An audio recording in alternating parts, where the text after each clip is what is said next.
So self-inquiry around another individual. Okay, so if there's an individual or a person who has great meaning or value in this moment, then it's to know that there's two things at play. One is that, I've got to time this. One is that there's a me here in the now in relationship to another in the now. Yes? So, that creates the idea of a me suffering another, even if it's in fantasy or in my thoughts or in my thinking or in the feelings.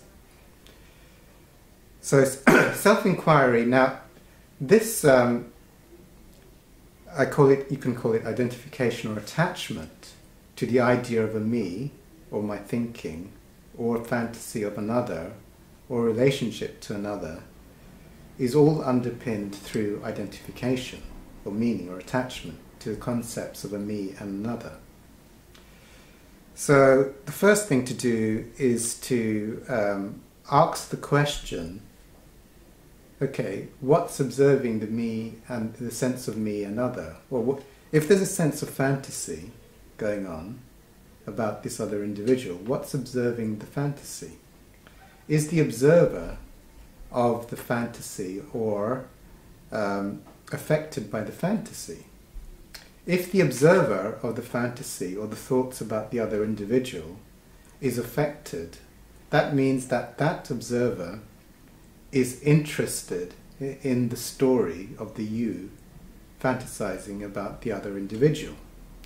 So now we're aware of an observing of the you and the other individual. But if that observer is interested, then there's another observer which is observing the interested observer of this whole story of a you being interested in another. So now connect to that and see if that observer is affected by any of this that's going on. The other way to recognize it, if there seems to be right now a you attached to another individual, is like saying I'm a cloud attached or thinking about or in fantasy about another cloud. But if you let go of the identification with the story and the thoughts and the pictures, then there'll be a recognition that you're the sky in this moment, you see. Now the only way that this story of attachment or bondage or fear or desire for another individual can happen in the present moment is if there is meaning or identification with any of the component parts of the story. So, the idea of the romantic story of a you, the romantic story of another individual, or the images that go along with that, even the feelings in this mixture are also like objects, and it's only the interest or the identification or the attachment to the feelings that are underpinning this whole thing. So it's like if there's a drama going on, but there's no attachment to the drama, then it's watched from a distance and it's actually not hardly noticed. So that is how you release, or you identify. Is it the images? Is it the thoughts? Is it the feeling?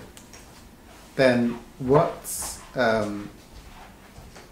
observing those component parts? Or see those component parts like clouds. Is the sky affected by all these little clouds that are happening right now? Does the sky even care about any of this stuff that's happening in the now? So when you get to when you rest in the sky, because the sky actually, the true sky has no interest in a cloud. Even if there's two clouds, it's like a fantasy that one cloud is interested in another cloud. It's actually very meaningless and uninteresting. There's no attachment really there. To the sky, these things are not even really noticed. the little tiny clouds in the sky have no effect on the sky. So in the loss of interest in the drama, in the story, of all these little thoughts and ideas and images and feelings, then the expansive presence of sky is recognized now. So if anything seems to be zooming in on a particular type of cloud, just release that, unhook, detach from that, and just unhook and unhook. If it keeps going back to the cloud, keep unhooking, and then you'll start to rest in the sky. And the sky has forgotten and has zero interest in any cloud, and it cannot actually be affected by any cloud. Or it's like if there's a movie, if you go to a movie theatre and the film is playing, you'll recognize actually, if you don't get engrossed or hooked or give meaning to the cinema screen, that actually you are the sky. It's not affected by what goes on in the cinema. And the cinema, or the clouds, have no power to stop the sky.